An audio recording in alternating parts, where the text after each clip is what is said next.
Don't tell this guy, but this Nova Scotia lobster could be on a dinner plate on the other side of the world by tomorrow. And he certainly won't be the only one.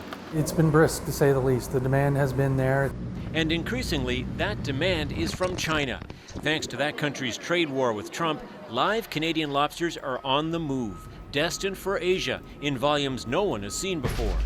I feel great. I mean, we're in the business to sell lobsters. We're not here to babysit them. We want them going to international markets around the world whenever we can. In July, mid-squabble, China hit the U.S. with a 25% tariff on its lobster, opening the door for cheaper Canadian lobsters to crawl in. Right away, Canadian lobster exports to China nearly doubled compared to a year earlier. Most of it leaves via Halifax's airport, which explains why these days the shippers can't load the jumbo jets fast enough. The 8 flights a week that we're seeing now is just unfathomable. It's crazy. But the sheer volume of lobster has some asking questions. With Nova Scotia inventory being drained, there's concern about a gray market. Could some shippers here be importing Maine lobster and then shipping them out mislabeled as Canadian lobster as a way for the U.S. to sidestep Chinese tariffs?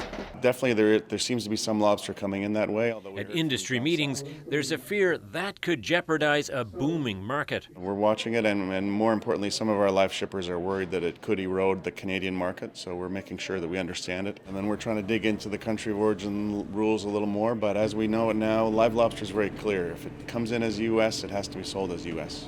We would not ever consider doing that. We're shipping a Canadian product. We built our business on Canadian quality, especially out of Southwest Nova in particular, and we'll never dilute our brand accordingly. A brand that has become so popular in Asia, shippers here are struggling to keep up with the demand. Tom Murphy, CBC News, Halifax.